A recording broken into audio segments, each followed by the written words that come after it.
सबसे पहले हम लोग आज देखते हैं जेनेटिक कोड के ऊपर एक क्वेश्चन देखते हैं।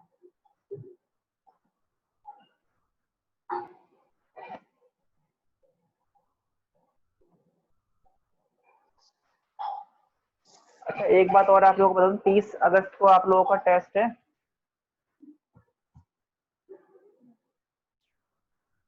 तो वापस हम लोग बात करते हैं अपने क्वेश्चन के बारे में। क्वेश्चन कहता है कि consider the following mRNA strand, consider the following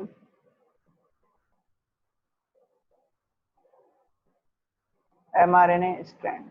आपको एक mRNA स्ट्रैंड दे रखा है और वो mRNA स्ट्रैंड क्या है? वो है 5 prime AUG AGC UUC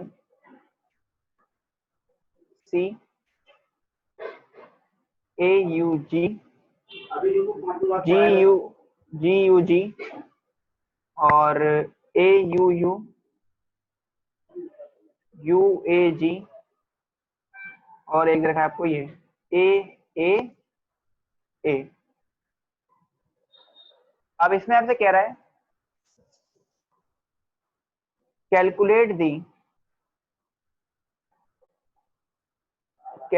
the number of codon. आपको नंबर ऑफ कोडोन बताने हैं इफ, सबसे पहली बात इफ ए पार्ट है genetic code is non overlapping, genetic code is non overlapping.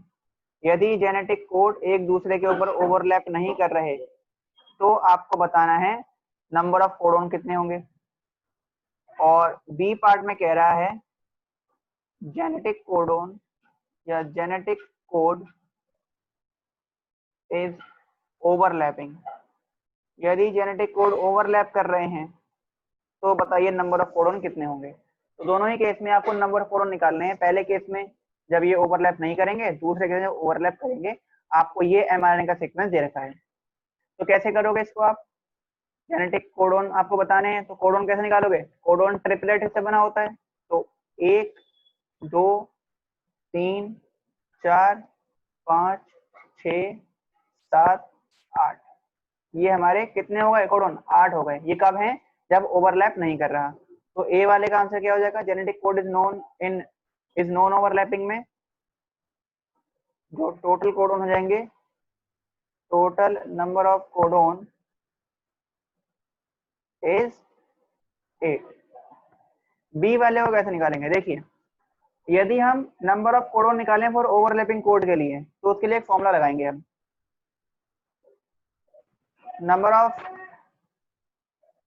Codon for overlapping codon is equals to n-2। ये formula भी याद रखेंगे, n-2 करके निकाल देंगे। n-2 का मतलब है, यहाँ पे n का मतलब क्या है? n is equals to number of nitrogenous bases. कितने नाइट्रोजन बेसिस हैं? तो ये काउंट कर लो। देखो इसमें टोटल 8 है ना, और हर एक में 3 है, तो 8 या 24, 1 2 3 4 5 6 7 8 9 10 11 12 13 14 15 16 17 18 19 20 21 22 23 24 24 हो गए। तो इसका आंसर क्या आ जाएगा बी वाले का? n-2, यानी कि n कितना है? यहाँ पे n है 24, तो 24 - 2 इक्वल्स टू 22। तो सेकंड का आंसर होगा 22। क्लियर हो गया? ये क्वेश्चन समझ में आ गया? तो इस तरह का क्वेश्चन अगर आपके सामने आता है तो आप उसको सॉल्व कर सकते हैं। सिंपली यदि पूछेगा तो ट्रिपलेट करके आप निकाल दोगे, और यदि ओवरलैपिंग में पूछेगा तो n-2 फॉर्मूला लगा देंगे। चलिए, तो ये हो गया हमारा जेनेटिक कोडोन कंप्लीट। अब हम बात करते हैं ट्रांसलेशन के प्रोसेस के बारे में कि प्रोटीन किस तरह से बनता है, वो समझते हैं। ये नोट कर लीजिए, कर लिया होगा आप सभी ने। इसको रब कर देते हैं, फॉर्मूला याद रखिएगा ये वाला।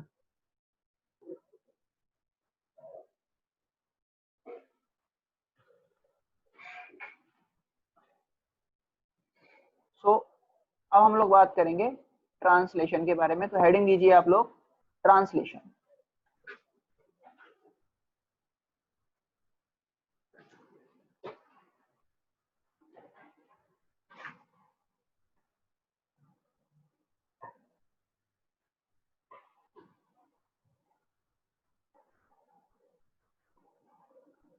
ट्रांसलेशन, ट्रांसलेशन की यदि बात करें तो ट्रांसलेशन का मतलब है प्रोटीन का फॉर्मेशन होना आरएनए से। तो हम इसको लिख सकते हैं it is the process of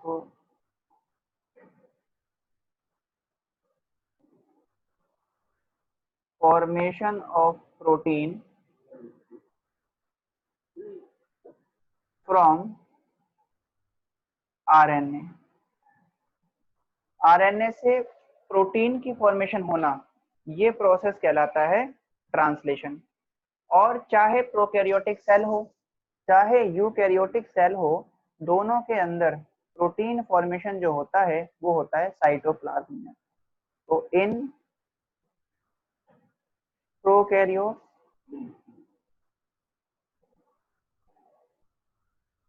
and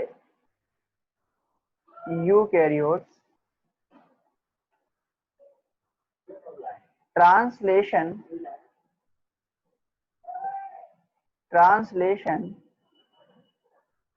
takes place in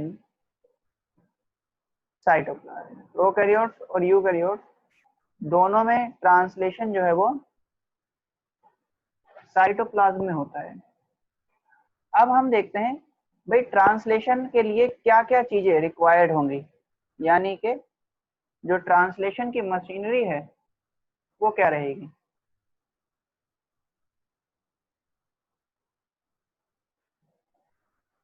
machinery required for translation, translation के लिए क्या क्या चीजें चाहिए। तो देखिए इसके लिए नंबर 1 आरआरएनए की जरूरत होगी, टीआरएनए की जरूरत होगी, और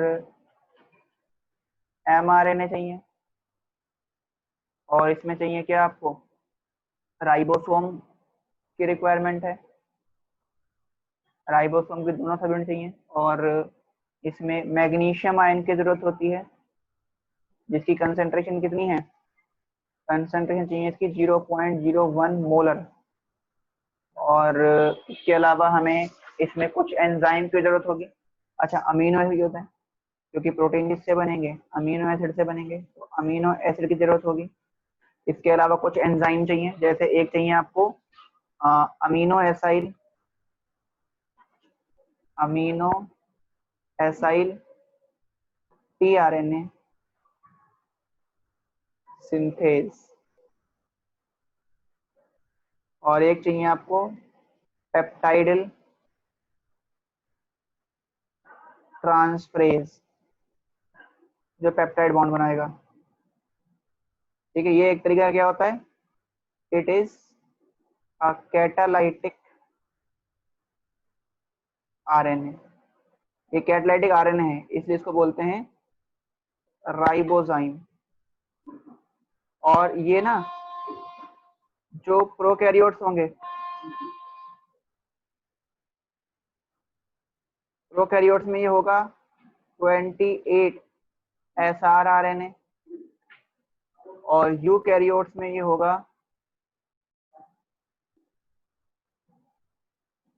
23 एसआर आरएनए, जो कि पेप्टाइडल ट्रांसफरेज की तरह काम करेगा। ठीक है, तो ये चीजें रिक्वायर्ड हैं हमको, इसलिए ये चीजें चाहिए हमको ट्रांसलेशन प्रोसेस को करने के लिए। तो ये आप पूरी मशीनरी लिख लीजिए, और फिर हम समझते हैं ट्रांसलेशन का मैकेनिज्म, कि जो ट्रांसलेशन का प्रोसेस है वो किस तरह से होता है, काम कैसे करता है।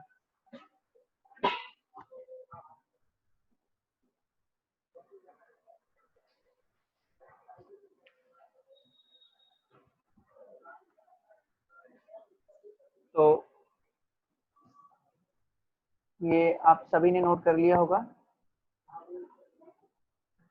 अब हम लोग देखते हैं मैकेनिज्म कि ट्रांसलेशन का जो प्रोसेस है वो किस तरह से काम करेगा।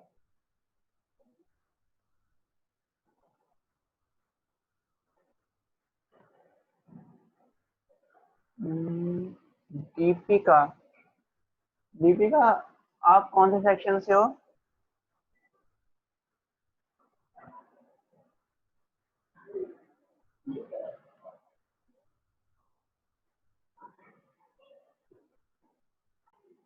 ये नोट कर लिया आप सभी ने?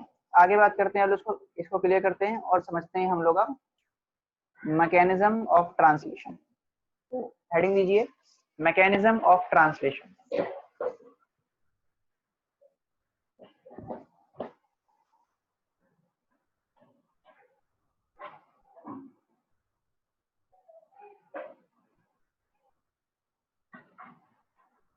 Mechanism of translation. अब ट्रांसलेशन के यदि प्रोसेस की बात करें तो ट्रांसलेशन का जो प्रोसेस है वो कुछ स्टेप के अंदर कंप्लीट होता है। तो इसके हम स्टेप समझते हैं। सबसे पहले क्या क्या होता है इसके अंदर, स्टेप बाय स्टेप को हम समझेंगे।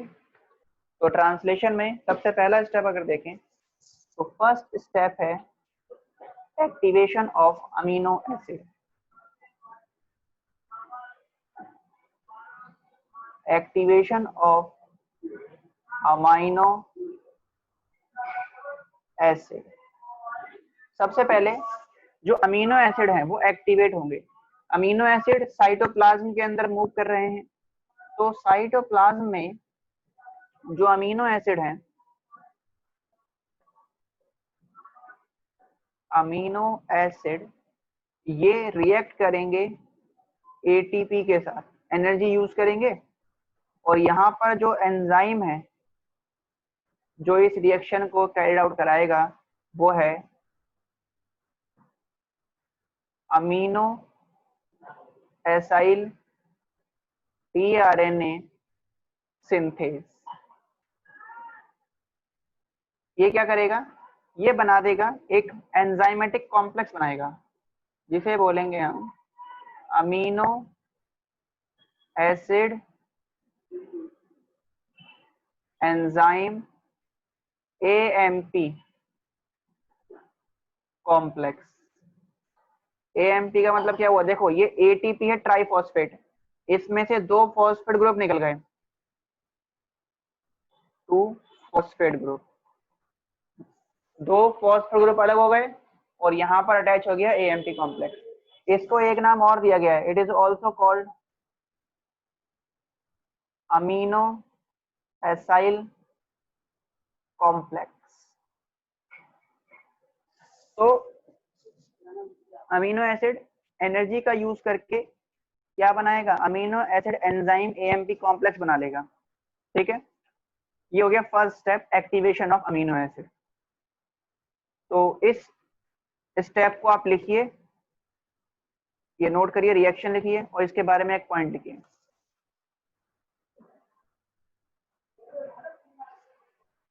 लिखिए in this step the amino acid, in this step the amino acid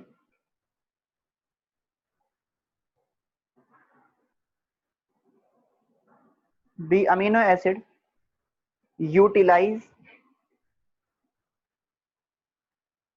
in this step the amino acid utilize the energy, energy के ब्रैकेट में रख लो ATP, with the help of enzyme amino acyl tRNA synthase. Sir utilize के बाद एक बार फिर बता दो। यूटिलाइज एनर्जी, यूटिलाइज एनर्जी और एनर्जी के ब्रैकेट में लिखिएगा एटीपी, एटीपी। ठीक है,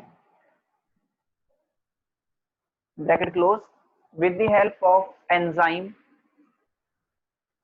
with the help of enzyme amino acyl tRNA synthase। Amino acyl tRNA synthase to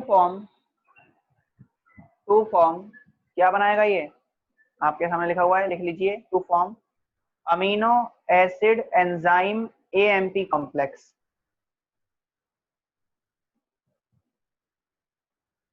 amino acid enzyme AMP complex. तो ये पहला स्टेप हो गया एक्टिवेशन ऑफ अमीनो एसिड। अब अमीनो एसिड जब एक्टिवेट हो गए तो इनके एक्टिवेट होने के बाद सेकंड स्टेप क्या होगा, देखिए अपना ध्यान से समझिएगा, एक हर एक स्टेप एक के साथ कोरिलेट करेगा। अब जो ये बना है ना, ये जो कॉम्प्लेक्स बना, ये कॉम्प्लेक्स टीआरएनए के पास जाएगा और एक पर्टिकुलर टीआरएनए के थर्ड एंड पर जाकर अटैच हो जाएगा। तो इस स्टेप को बोलते हैं हम लोग चार्जिंग ऑफ टीआरएनए। तो सेकंड स्टेप होगा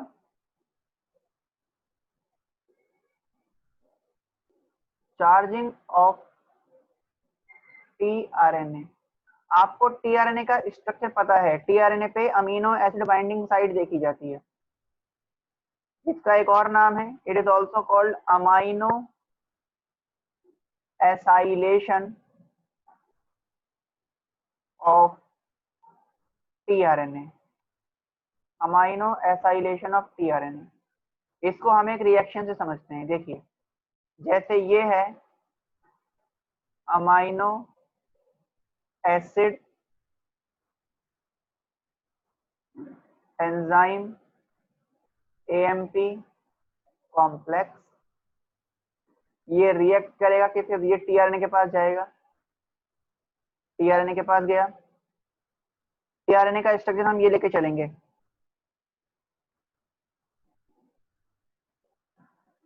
ठीक है, ये स्ट्रक्चर लेके चलेंगे हम टीआरएनए का, और यहाँ जो एंजाइम काम करेगा, एंजाइम सॉरी, जहां जो सब्सटेंस रिस्पॉन्सिबल होगा वो होगा magnesium ion.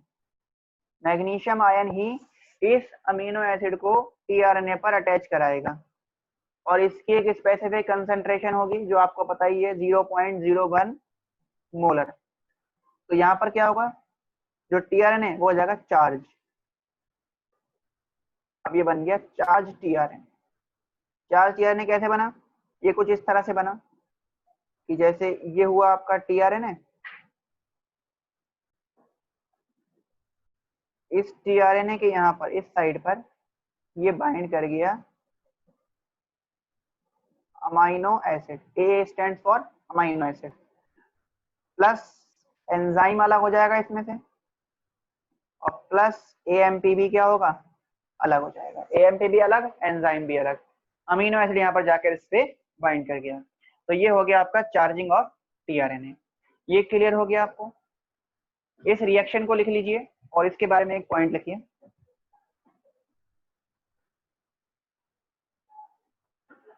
In this step, the activated amino acid, in this step, the activated amino acid get bind to a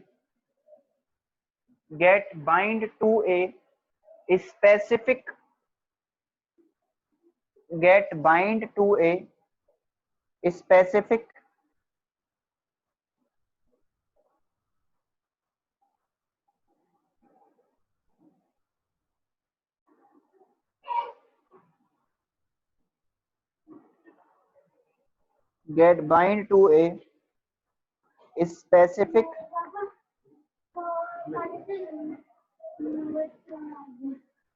tRNA at third end. Sir 2 specific के बाद बोलना। Specific tRNA at third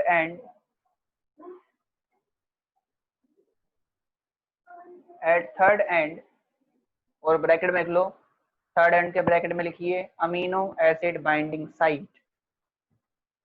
amino acid binding site to form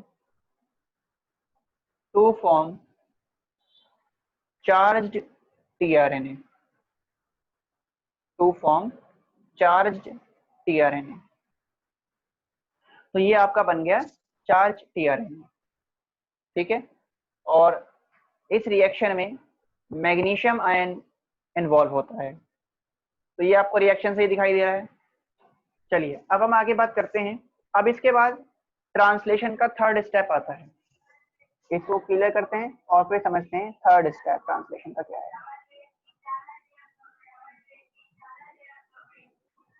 अब देखिए, जो ये third step है translation का, ये है आपका फॉर्मेशन ऑफ पॉलीपेप्टाइड चेन।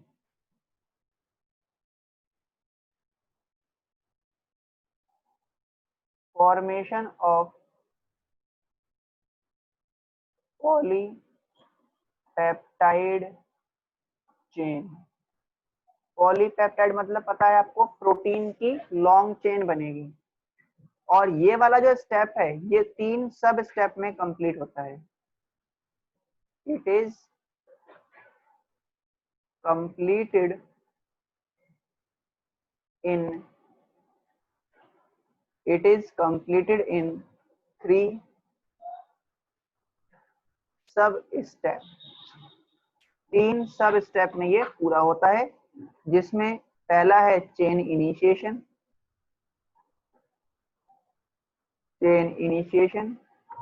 दूसरा है चेन इलॉन्गेशन, और तीसरा है चेन टर्मिनेशन। तो इसके 3 सब स्टेप हैं, chain initiation, chain elongation, chain termination. तो सबसे पहले हम लोग इनिशिएशन की बात करेंगे। चेन इनिशिएशन, तो पहले हम देखते हैं चेन इनिशिएशन के बारे में।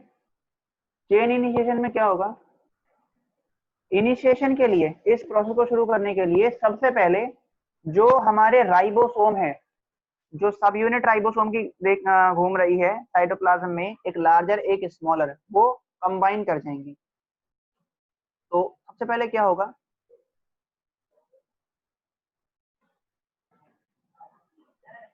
दी ribosomal subunit get associated in the presence of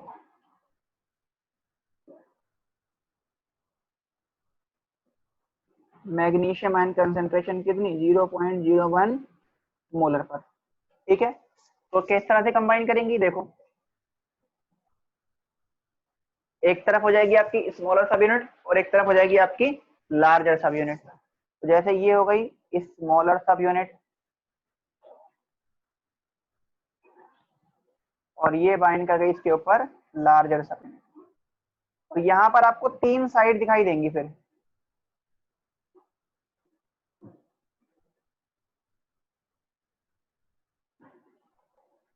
A side, P side और ई साइड। ये हो गई ऊपर वाली लार्जर सब यूनिट और नीचे वाली हो गई स्मॉलर सब यूनिट। और इस स्टेप को हम लोग बोलते हैं, इस प्रोसेस को हम लोग बोलते हैं असेंबली ऑफ आरआरएनए या राइबोसोमल आरएनए। ये हुआ असेंबली ऑफ आरआरएनए असेंबल कर गया, जुड़ गया यहाँ पे। अब देखिए जुड़ने के बाद क्या होगा, जुड़ने के बाद जो एमआरएनए है, ये जो एमआरएनए हमारे पास जो बना है, वो mRNA जाकर स्मॉलर सब यूनिट, जो राइबोसोम की ये स्मॉलर सब यूनिट है, इसके साथ mRNA बाइंड कर जाएगा। तो नेक्स्ट स्टेप क्या होगा? नेक्स्ट स्टेप आपका होगा the mRNA get attached with the smaller subunit of ribosome. ये राइबोसोम की स्मॉलर सब यूनिट से जाके अटैच हो जाएगा। ये पॉइंट नोट कर लिया आपने। अब देखिए इसके बाद क्या होगा। जब ये स्मॉलर सब यूनिट से अटैच हो गया तो अटैच होने के बाद फिर चार्ज टीआरएनए आएगा और चार्ज टीआरएनए जो स्पेसिफिक कोडोन है उसके ऊपर जाकर अटैच होगा। किस तरह से होगा वो डायग्रामेटिकली जरा समझते हैं हम लोग। इसको रब कर देते हैं। ये आपने लिख लिया होगा। देखिए हमने यहाँ पर ना दो बातें समझी। एक तो हमने ये देखा, ये है जैसे mRNA,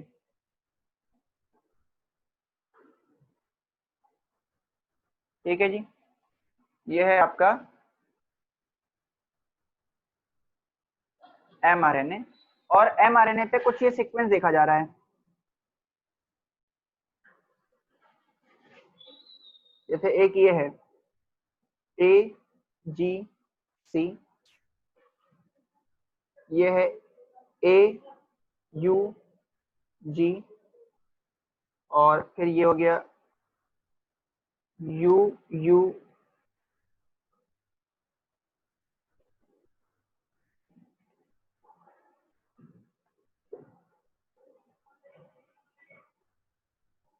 U U U U U C A A A A G C और यहाँ पर है U G A। ठीक है, ये है mRNA। mRNA का सीक्वेंस हो गया, कोडोन होगा ये। अब देखो एक बात ध्यान से यहाँ समझिएगा, ये पॉइंट हम बाद में लिखेंगे, यहाँ फिलहाल आपको समझा देते हैं। ये वाला कोडोन है स्टार्ट कोडोन AUG, ठीक है, ये हम पढ़ चुके हैं। स्टार्ट कोडोन क्या होता है, जहां से प्रोसेस शुरू होगा। तो ट्रांसलेशन का प्रोसेस यहीं से शुरू होगा, स्टार्ट कोडोन से। स्टार्ट कोडोन से पहले का जितना भी एरिया है, जितना भी उसमें सेक्शन रहेगा, वो सारा कहलाएगा UTR। ये UTR है, अनट्रांसलेटेड रीजन। ये वाला कोडोन है UGA, क्या है, ये है stop codon. Stop codon, stop codon के बाद का जितना भी आरएनए का सेगमेंट होगा, ये सारा भी क्या कहलाएगा, UTR। UTR की फुल फॉर्म है अनट्रांसलेटेड रीजन। मतलब इससे कोई प्रोटीन नहीं बनेगा, UTR से कोई प्रोटीन नहीं बनता। प्रोटीन कहां से कहां बनेगा, स्टार्ट कोडोन से लेकर स्टॉप कोडोन से पहले तक का जो एरिया है, यही पोर्शन mRNA का कहलाता है ट्रांसलेटेड रीजन। बोलिए ये पॉइंट समझ में आया या नहीं? क्लियर हो गया सभी को ये? अब देखो ये हो गया mRNA और हमें पता है mRNA कहाँ जाके बाइंड हो गया, अभी हमने पढ़ा है mRNA जाके बाइंड हो जाता है राइबोसोम की स्मॉलर सब यूनिट के साथ। तो ये है राइबोसोम की स्मॉलर सब यूनिट।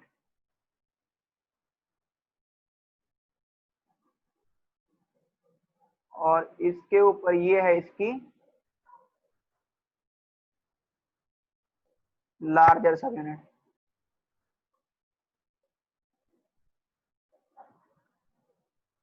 ठीक है, अब यहां पर जो सीक्वेंस देखा जा रहा है, ये हो गई पी साइट। ये वाली जो साइट है, इसको हम ना इस कलर से मेंशन, ग्रीन कलर से करते हैं मेंशन। ये जो साइट है दिस इज पी साइट, यहाँ पर ये जो है कॉर्नर में ये हो गई ई साइट, और जो हम इस कलर से दिखा रहे हैं ये वाली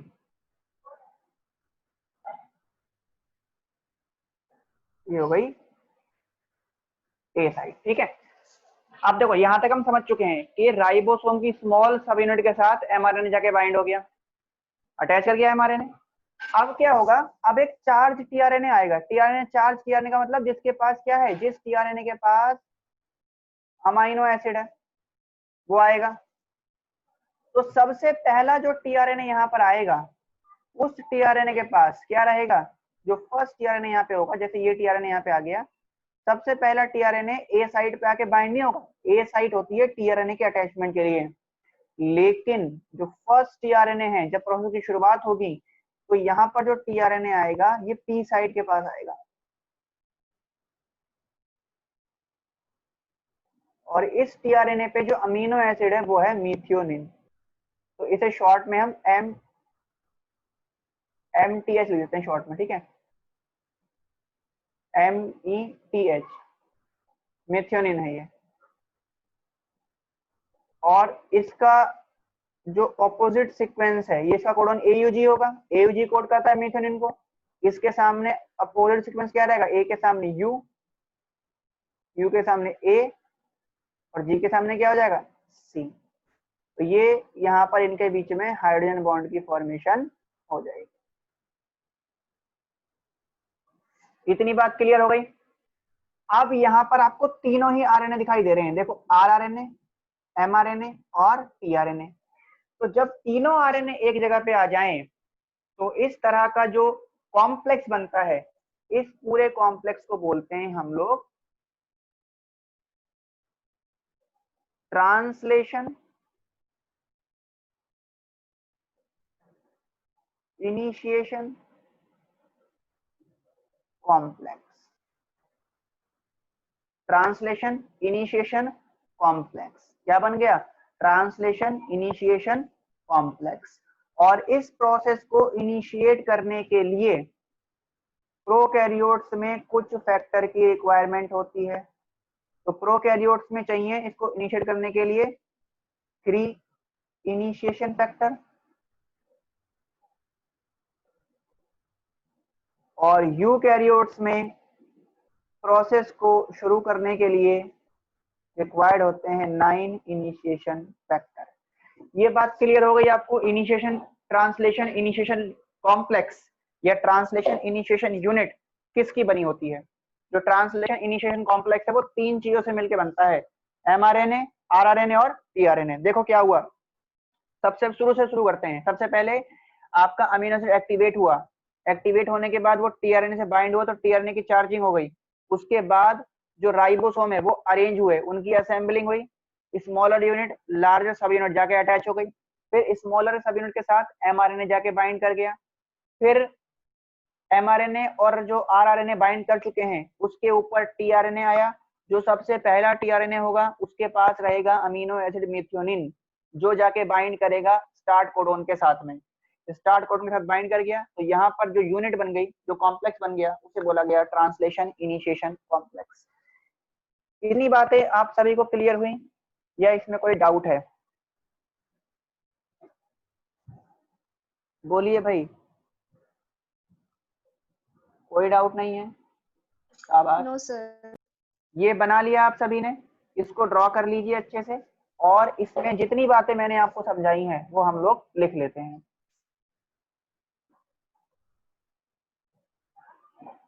तो पहला स्टेप जो हम पढ़ रहे हैं चेन इनिशिएशन, उसके बारे में लिखते हैं। लिखिए, for the initiation of, for the chain initiation, ऐसे लिखिए, for the chain initiation in prokaryotes, for the chain initiation in prokaryotes, three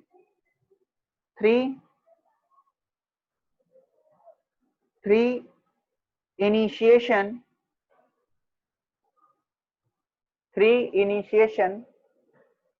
factors are required.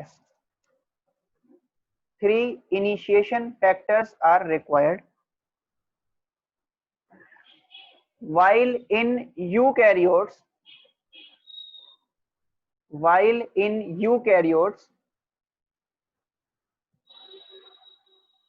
in eukaryotes 9 initiation factors are required. 9 initiation factors are required.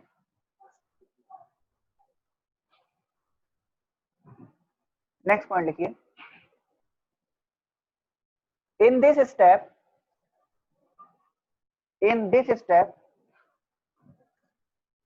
after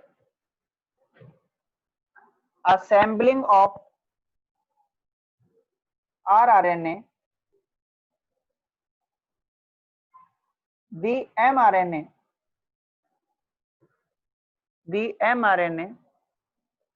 get bind with the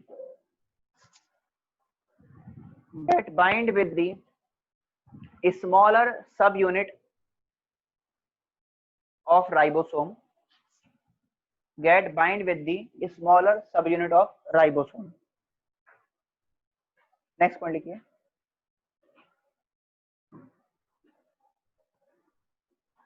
next point, the first charge tRNA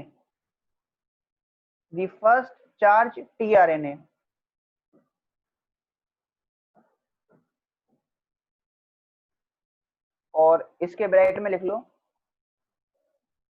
it has methionine as amino acid. It has methionine as amino acid. Bracket close. The first charge tRNA joins the specific codon. Sir एक बार it has methionine के बाद बोलना. It has methionine, bracket close कर दीजिए. अच्छा, it has methionine as amino acid, bracket close. उसके बाद लिखिए joins with a specific codon on mRNA. A specific codon on mRNA. और ब्रैकेट में उस कोडोन का नाम लिख लो, मतलब कोडोन क्या है वो लिख लो, AUG on mRNA. ब्रैकेट में लिख लीजिए AUG. by making the hydrogen bond, by making the hydrogen bond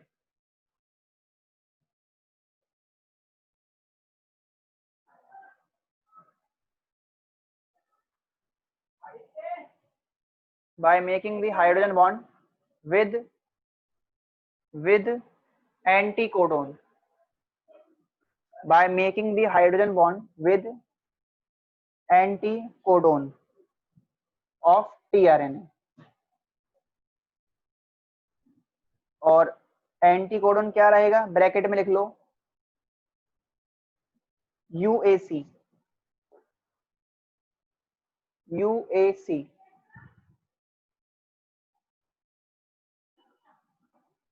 next point लिखिए, next point, the rRNA has 3 sites. The rRNA has 3 sites, that is A site, T site and E site.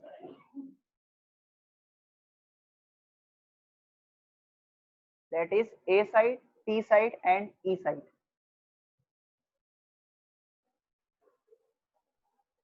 Next point लिखिए, generally a charged tRNA generally a charged tRNA attaches with A site,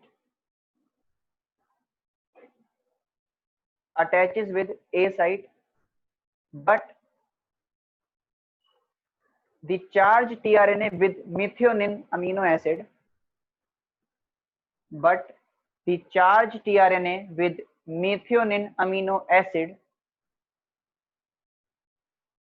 attaches at P site,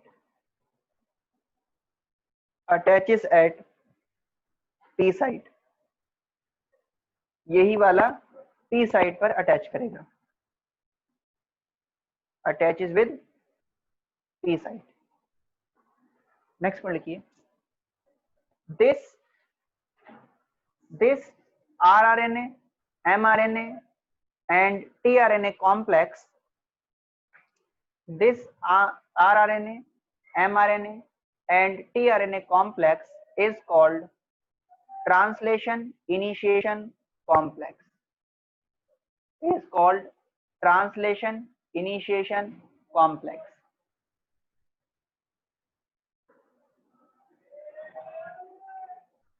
next point लिखेंगे, the mRNA has a specific sequence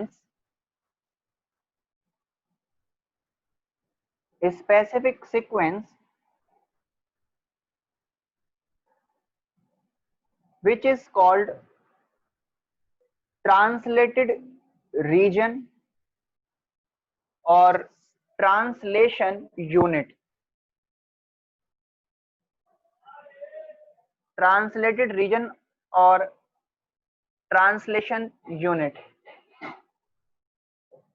and it is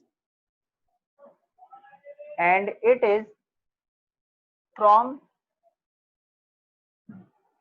the start codon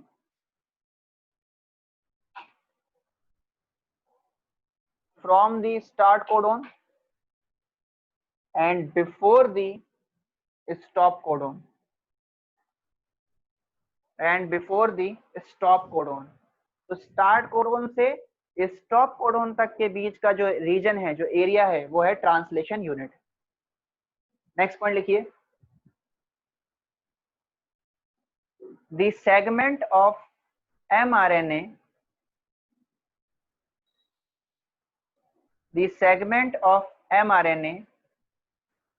before the start codon and after the stop codon,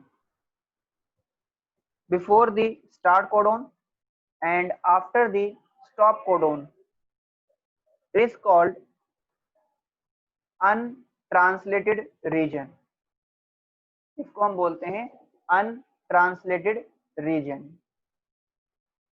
ठीक है, तो ये सारी बातें जो हमने आपको यहाँ बताई थी, वो सारी की सारी बातें हमने लिख ली हैं। अब ना आपसे एक क्वेश्चन पूछेगा कि भाई ये ट्रांसलेटेड रीजन और अनट्रांसलेटेड रीजन की जरूरत क्यों होती है, तो आप क्या आंसर करेंगे?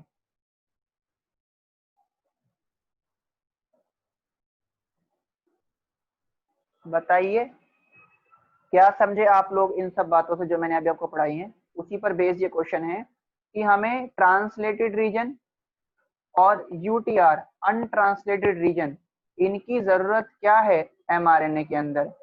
जहां से चाहे वहां से प्रोटीन बनने दो, क्यों एक स्पेसिफिक लोकेशन यहाँ पर डिसाइड हो गई है?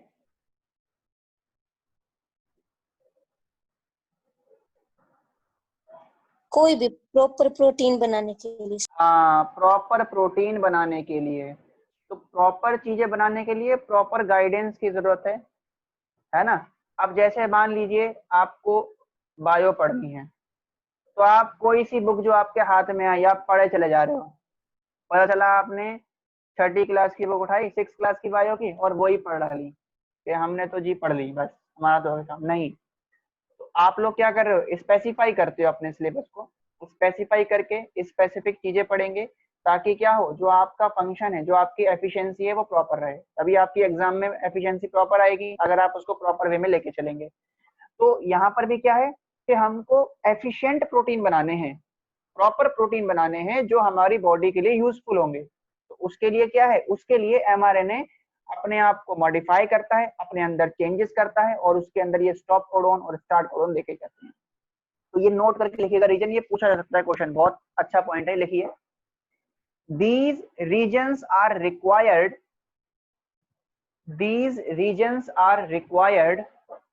for efficient translation. These regions are required for efficient translation. Efficient translation के लिए ये सारे एरिया जरूरी हैं। तो आज ना हमने ट्रांसलेशन के प्रोसेस को चेन इनिशिएशन तक पढ़ दिया, हमने ये देख लिया कि ट्रांसलेशन कॉम्प्लेक्स किस तरह से बनता है।